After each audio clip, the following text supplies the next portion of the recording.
Está no ar mais um Palavra de Especialista, um podcast da Associação dos Delegados de Polícia do Estado de São Paulo. E hoje eu tenho a honra e a satisfação e a alegria de trazer um colega, um professor meu na Academia de Polícia, uma referência para todos os colegas da Polícia Civil Paulista e de outros estados também, porque ele leciona em outras instituições também, mas é o nosso professor aqui da academia, Dr. Marcelo de Lima Lessa. É uma honra recebê-lo hoje aqui no nosso programa. Só dá um cumprimento aí para a nossa audiência. A honra é minha, agradeço demais a associação pelo convite, estamos à disposição para contribuir no que for necessário. Dr. Marcelo é delegado de polícia no estado de São Paulo há 26 anos, graduado em Controle e Resolução de Conflitos e Situações de Crise com Reféns pelo Ministério da Justiça e em Gerenciamento de Crises e Negociações de Reféns pelo Grupo de Respostas a Incidentes Críticos do FBI. Atuou em diversas unidades de polícia territorial, no Grupo de Operações Especiais, o GOI, no Grupo Especial de Resgate, o GER, e no Grupo Armado de Repressão a Roubos, o GARRA. Professor de Gerenciamento de Crise da CADEPOL, e atualmente frequenta o curso superior de polícia, que capacita o delegado de primeira classe para a execução das atribuições inerentes ao cargo de delegado de classe especial. Assim como o nosso atual presidente, o Dr. Márcio Ramalho, são colegas de turma.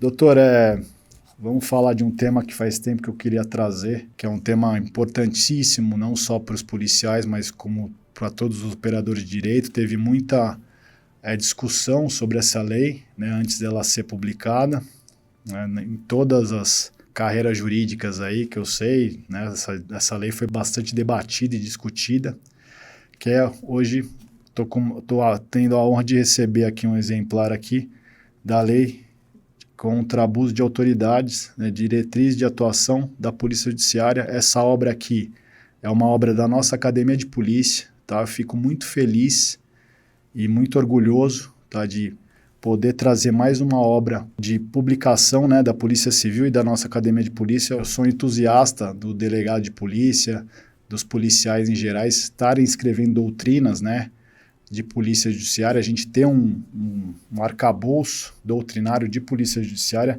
Tenho certeza, eu já dei uma folhada nessa obra aqui, está muito bem diagramada, parabéns. Eu quero cumprimentar o Dr. Marcelo Lessa pela obra, também o Dr.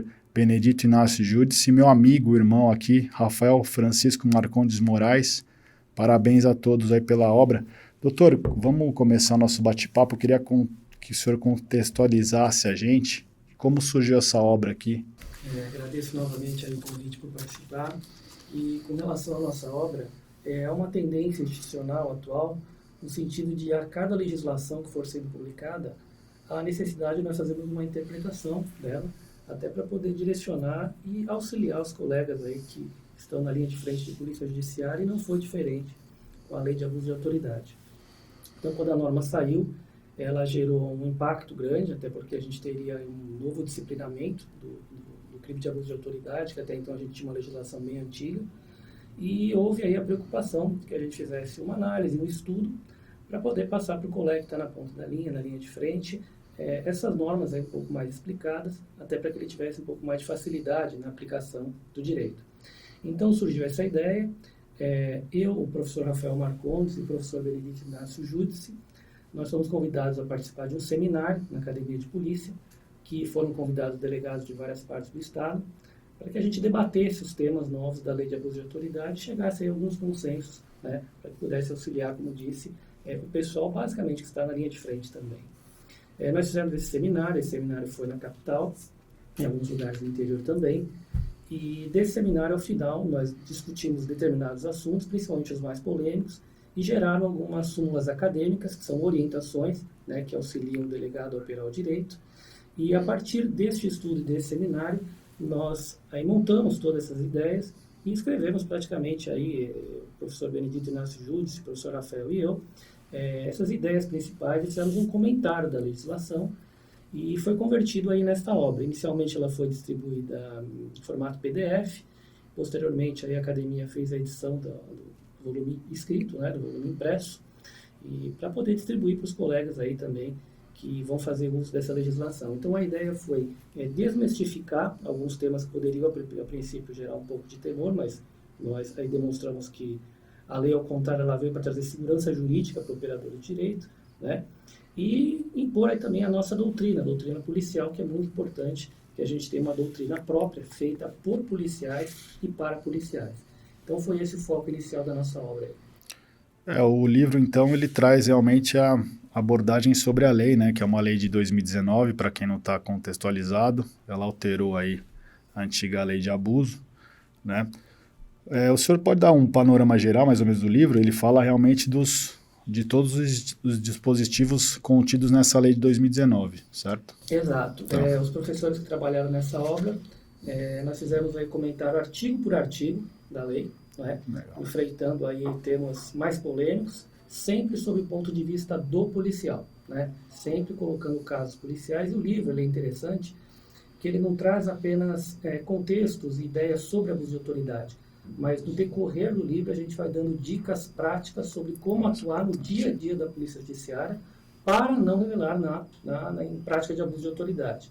Então a gente aí procura dar essas dicas, né, do dia a dia para professores de experiência, como o professor Rafael, o professor Benedito Júdice, né, dicas do dia a dia de como esse comportamento, ele em tese não vai se enquadrar no crime de abuso de autoridade. Então a gente faz uma situação de normas administrativas, normas legais, procurando, como eu disse, aí da segurança jurídica para o delegado de polícia trabalhar. Quais as principais novidades da lei de abuso de autoridade? Pessoal, né, a gente sempre, o nosso público é diversificado, né, não só de operadores de direito, então, quais são as novidades, né, que trouxe para o cenário jurídico aí? Porque a gente fala, mudou a lei, né, o que trouxe, né, de novo? Muita inovação, pouca. Para a Polícia Civil de São Paulo, quando teve a lei, né, gera aí geralmente aquela questão do, nossa, uma nova lei de abuso, quer dizer, vai dificultar o trabalho, e pelo contrário, né? Tudo que é disciplinado na lei a gente já vinha aplicando há muito tempo. Então, eu acho que em termos policiais nós pouco sentiríamos a lei, até porque tudo que ela disciplina nós já víamos aplicando. Mas ela trouxe aí algumas alterações que, a meu ver, também trouxeram, como eu disse, segurança jurídica para quem trabalha. A primeira delas é que os tipos penais agora eles exigem o dolo específico, ou seja, só praticaria o crime de abuso de autoridade, né, aquela ação, omissão, né, que a gente tem nos tipos penais, no sentido de quando eu atuo naquela condição de prejudicar alguém, né, prejudicar um terceiro ou beneficiar um próprio, ou agir por capricho ou satisfação pessoal, ou seja, se eu agir e atuar em condições que não estejam enquadradas nessas situações, eu não pratico o crime de abuso de autoridade, ou seja, para a gente dizer em palavras aí curtas, não existe o crime de abuso de autoridade na forma culposa. Então, se a gente não tiver o dolo específico de praticar aquela ação, como eu disse, né, beneficiar a si próprio, prejudicar um terceiro ou agir por capricho ou sentimento pessoal, não há o crime de abuso de autoridade. Então, seria aquele exemplo do policial que algema alguém, utiliza o uso de algema, e desse uso, desse emprego, gera um tipo de lesão. Aí será que, nossa, gerou uma lesão, será que eu vou ser punido por abuso de autoridade? A gente tem que analisar o contexto, né? Então, se eu executo o emprego de algema de forma lícita, como está previsto na legislação, e o preso, ou a pessoa que lá está, resiste daquela ação, ou seja, um ato voluntário dela, a gente tem o que a gente chama de lesão de resistência. Ou seja, a lesão foi praticada por um ato voluntário dela própria e não houve dolo do policial em praticar aquela lesão, então a gente não tem aí o crime de abuso de autoridade. Então, a primeira grande mudança que a gente vê é a questão do elemento subjetivo que exige o dolo específico. Né? A segunda também alteração que a gente trouxe, que ela foi bem positiva, é que ela traz também a vedação expressa do delito de hermenêutica. Ou seja, a mera divergência na interpretação de lei ou de prova, ela não gera também o crime de abuso de autoridade. Então, é aquela questão que a gente tinha no delegado, optou por essa tipificação, o membro do Ministério Público ou do Judiciário discorda. Se o delegado de polícia fez aquilo de forma fundamentada, não há que se falar também apenas por mera divergência em abuso de autoridade. Isso veio a ser reforçado recentemente com as alterações na lei de improbidade, né, que também exige o dolo específico, ou seja, exige essa condição para que se tenha a configuração da improbidade administrativa. E a gente tem a própria também lei de introdução às normas gerais do direito, né, no Brasil, que dizem também claramente que o agente público ele só é responsabilizado em razão das suas decisões quando houver dolo ou erro grave, né? Então, não é uma condição que simplesmente houve um auto já há responsabilização. Então, acho que essas duas alterações elas foram muito importantes, principalmente para quem opera o direito na linha de frente, que é a necessidade da demonstração do elemento subjetivo, ou seja, o dolo específico, né? E a vedação expressa do delito de hermenêutica, que foi um grande passo também para quem opera o direito. Essa lei de abuso de autoridade, essa nova lei, ela de certa forma chancelou a chamada verificação de procedência das informações, a nossa conhecida VPI, que por vezes antecede o inquérito policial? Com relação à questão da VPI, é importante a gente frisar que ela já está no nosso ordenamento jurídico há cerca de 80 anos, né? Quando o Código de Processo Penal foi editado, ela está lá claramente, lá no artigo 5º, parágrafo 3º. Ou seja, a autoridade policial, quando ela receber a notícia de um crime de ação pública, ela pode verificar a procedência daquelas informações antes de instalar o inquérito policial. Então, a gente teria, de certa forma, uma relativização do princípio da obrigatoriedade. Ou seja, se eu não tenho aquela situação, uma justa causa presente ou latente, eu, antes de instalar o inquérito, até para evitar uma movimentação inadequada da máquina estatal, eu faço uma verificação de procedência de informações. Então, isso sempre foi lícito. O que a gente teve com a lei de abuso de autoridade foi uma alteração no sentido da gente ter isso de forma mais clara. Ou seja, a gente chega no artigo 27, por exemplo, é considerado crime de abuso de autoridade o instaurar um procedimento investigatório à falta de qualquer ilícito penal. Então, neste caso, a própria lei de abuso de autoridade ela excepciona e diz que não seria o crime de abuso de autoridade quando eu instauro uma verificação preliminar de investigação. Ou seja, ainda que eu não tivesse um indício da prática de crime, mas é uma verificação preliminar, não há o crime de abuso de autoridade. Então, a gente tem aí uma chancela, praticamente, da VPI. E adiante, também lá no artigo 30, também se considera crime de abuso de autoridade, né? Instaurar também o procedimento investigativo sem justa causa, tá? Então, essa sem justa causa, ela praticamente chancela também a VPI. Ou seja, se eu não tiver uma justa causa, como é que eu vou instaurar inquérito policial? Certo. Então, essa causa também, ela é, desde 98, aqui na Polícia Civil de São Paulo, a própria portaria do GP 18, ela já também licenciava o delegado. Olha, não há instauração de inquérito, não tem justa causa, né? Então, essa justa causa também, a meu ver, ela pode ser aferida através de uma verificação preliminar de informações, tá? Então, eu faço essa verificação, tenho a justa causa, eu instauro o inquérito policial. Faço a verificação preliminar, eu não encontro justa causa, obviamente eu posso acautelar esse procedimento, no caso do boletim de ocorrência, até que eu tenha essa aferição e possa definitivamente instaurar um procedimento investigatório. Vamos num outro ponto aí que acho que é importante aí principalmente para o nosso dia a dia policial, que é decretação de medida privativa de liberdade, né? Fora das hipóteses legais, hoje é considerado abuso? Então, também foi um ponto aí que a lei trouxe, que gerou a princípio também uma certa insegurança, mas na verdade a gente, quando discutiu esse tema, deixou bem claro em que situações eles se aplicam, né? Então, a lei de abuso de autoridade, ela diz que é crime, né, decretar medida privativa de liberdade fora das hipóteses legais. Então, se a gente fazer uma análise do nosso contexto jurídico, as duas únicas autoridades que decretam medida privativa de liberdade é o delegado de polícia, no caso do flagrante, e o juiz de direito, no caso da prisão temporária, preventiva, enfim, prisões processuais. Então, esse tipo penal, em tese, seria aplicado a essas duas autoridades. Quando a gente fala do caso da captura, aí o policial militar, o investigador que efetuou uma captura em campo, né, e levou para a delegacia de polícia, o delegado de polícia não converteu aquela captura em prisão em flagrante. Será que ele poderia ser responsabilizado por abuso de autoridade? Aí entra a questão do elemento subjetivo também, do dolo específico. Se ele se viu diante de uma infração penal aparente e ele encaminhou aquela pessoa para uma autoridade policial que faz o controle de legalidade, também a gente não vê a prática de crime de abuso por manifesta ausência de elemento subjetivo. A gente tinha um tipo penal, o artigo 11 na lei de abuso original, que ele foi vetado, que ele tratava exatamente disso, ou seja, efetuar a captura fora das hipóteses legais. Então, isso geraria uma insegurança jurídica muito grande, porque não há de ser exigido do agente que está na ponta da linha um total conhecimento do que seria infração penal ou não, né? Então, esse tipo penal ele não foi excepcionado, ele foi vetado, então ficou apenas na autoridade. Então, continua valendo o controle de legalidade pelo delegado de polícia. Então, nesse caso, quando a gente tem essas hipóteses que geram o delegado e o juiz de direito, a gente se ateve à questão do delegado de polícia, que é a autoridade policial. Então, como não incidir no abuso de autoridade na decretação de medida privativa de liberdade? Então, o delegado de polícia, ele vai, quando recepcionar uma pessoa capturada, ele vai fazer aquela análise que sempre esteve também no Código de Processo Penal. Ele vai fazer, como lembra bem o professor Rafael Moraes, ele fala isso, né, a análise do elemento probatório, que está lá no artigo 320 do Código de Processo Penal, que ele vai analisar se a situação está em flagrante, ou seja, próprio, impróprio, ficto ou presumido. Sim. Então, essa primeira análise ele faz. O indivíduo está em flagrante, ele já tem a primeira parte para formar a sua tomada de decisão. Na sequência, ele faz a análise do elemento probatório, ou seja, ele vai verificar se existe fundada suspeita, ou seja, está no 304, parágrafo 1º. Então, se ele tem uma situação de flagrante, mas não tem fundada suspeita, ele não converte a captura em prisão, ele registra um boletim de ocorrência e instaura inquérito, e isso está previsto aí na recomendação do GP 105. Se ele se convence que tem o estado de flagrante e existe a fundada suspeita da prática de crime, ele converte a captura em prisão em flagrante e, nos termos da DGP 18, ele fundamenta e executa o auto de prisão em flagrante. Então, nesses casos, a gente teria uma ação perfeita. Quando que poderia ter o crime de abuso de autoridade?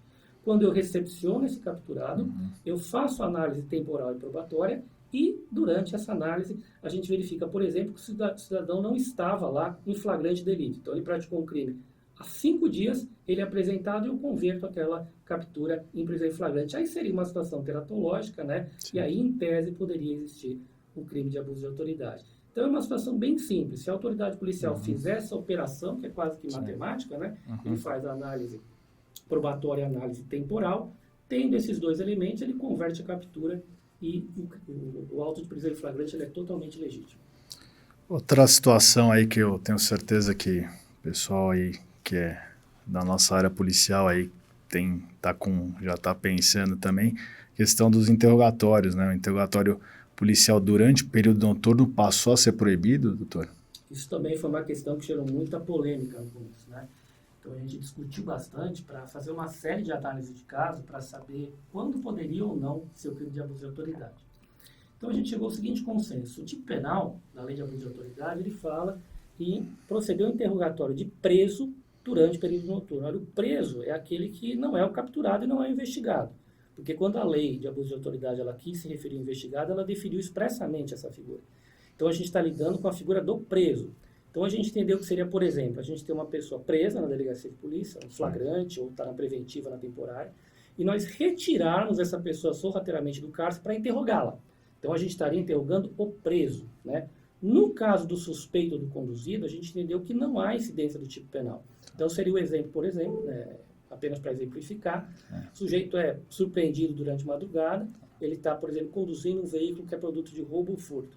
Então ele é levado para a delegacia de polícia, ele não está preso ainda, ele está conduzido, né? Então nesse caso a gente tem uma pessoa investigada e tem que saber, ou, por exemplo, o senhor está com esse carro em que condições? Alguém me emprestou, a gente tem que ter uma noção de que aconteceu. Então neste caso nada impede que ele seja ouvido em declarações independente da hora, porque ele não está preso. No caso do preso em flagrante, a lei não se aplica, ela é bem específica, eu posso interrogar independente do horário. A cautela que o delegado de polícia tem que ter é que ele não pode prosseguir no interrogatório de pessoa presa, né, quando ela claramente deixa claro que ela quer assistência jurídica ou ela se reserva o direito de permanecer calada. Aí, se eu prosseguir no interrogatório, eu posso incidir no crime de abuso de autoridade. E sempre importante destacar que o interrogatório ele é dividido em 2 partes. A gente tem o interrogatório de qualificação e o interrogatório de mérito. O que é proibido pela lei é o interrogatório de mérito. O de qualificação, não. Ou seja, se eu me recusar a dar dados sobre a minha própria identidade, eu posso estar incorrendo lá na contravenção do artigo 68. Então, é importante que o delegado tenha esses princípios em mente e saiba aí até onde ele pode ir. Fala de uma figura que é chamada carteirada. Quem pratica carteirada comete crime também na nova lei, professor? Então, em tese também foi um ponto que assustou muito, né? Porque quando a lei foi editada, algumas publicações saíram nesse sentido que a carteirada agora virou crime. Então a gente tem que entender o que é carteirada, né? O que a lei veda lá no artigo 33, um dos seus parágrafos, né? É se valer da condição de policial, ou seja, se valer do seu cargo, para fim de obter uma vantagem ou um privilégio indevido, né? Ou se eximir de determinada responsabilidade ou determinado bônus legal. Então, esse é que o tipo penal veda, e aí gerou-se aquela ideia, a carteirada vai ser crime. O que a gente tem que ter em mente quando a gente fala em carteirada? A carteirada alude a carteira, ou seja, identidade funcional. Então, o policial ficou temeroso. Será que qualquer situação agora que eu me identificar, eu vou estar dando uma carteirada e vão dizer que eu estou querendo me eximir, né, de uma obrigação legal, ou obter algum tipo de vantagem? Então, a gente começou a analisar essa questão até de maneira histórica, né? quando a gente fala na questão ao ingresso em estabelecimento público ou privado, por exemplo, que tem lá sobre fiscalização policial, uma casa de show, de espetáculo. Então eu vou, né, exibir a minha carteira para entrar. Em termos, a gente tem que analisar essa questão com bastante cautela.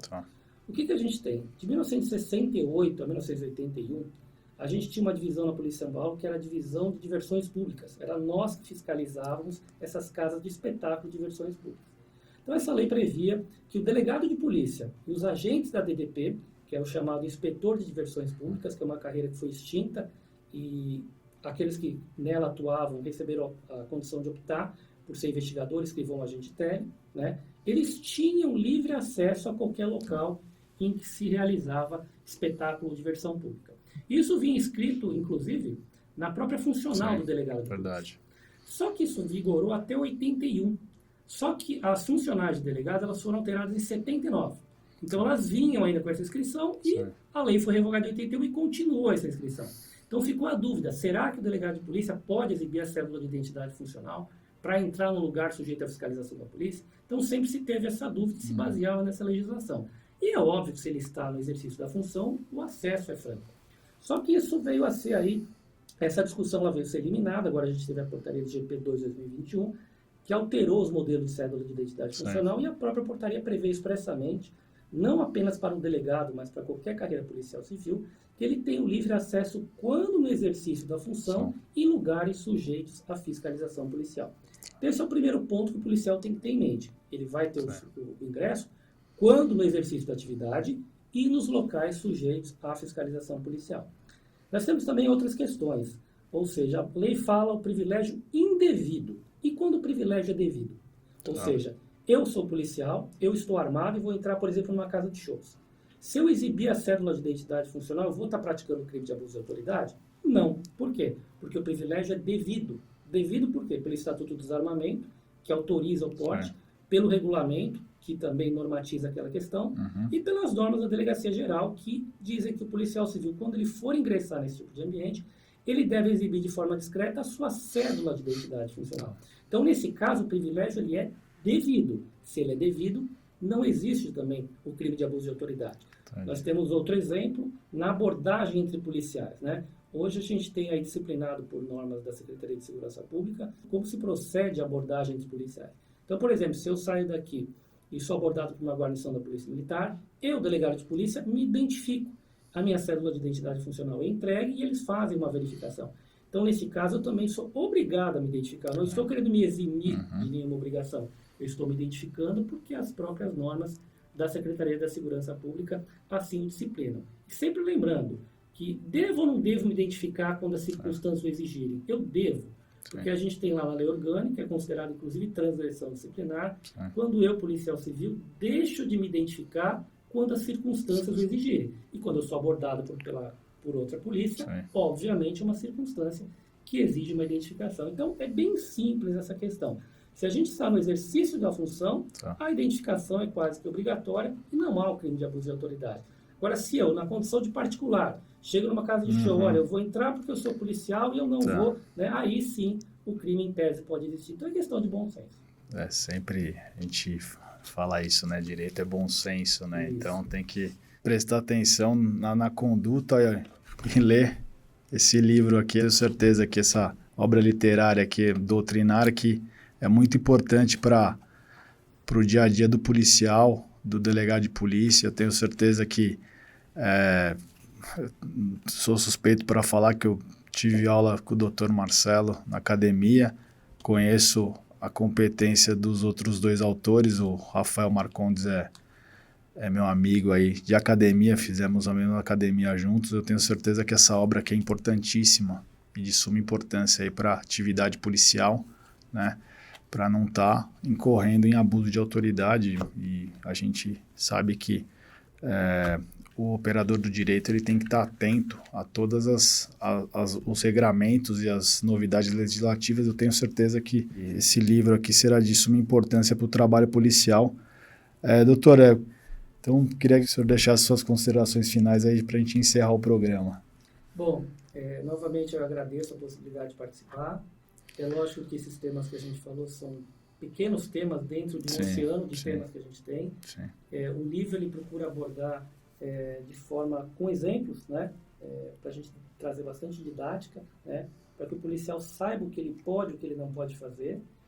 Ele foi escrito aí, como a gente disse, por colegas, o professor Rafael Marcondes, o professor Benedito Jutsi, que tem um conhecimento amplo, tanto na parte jurídica como na parte prática, então isso auxiliou bastante na escrita da obra.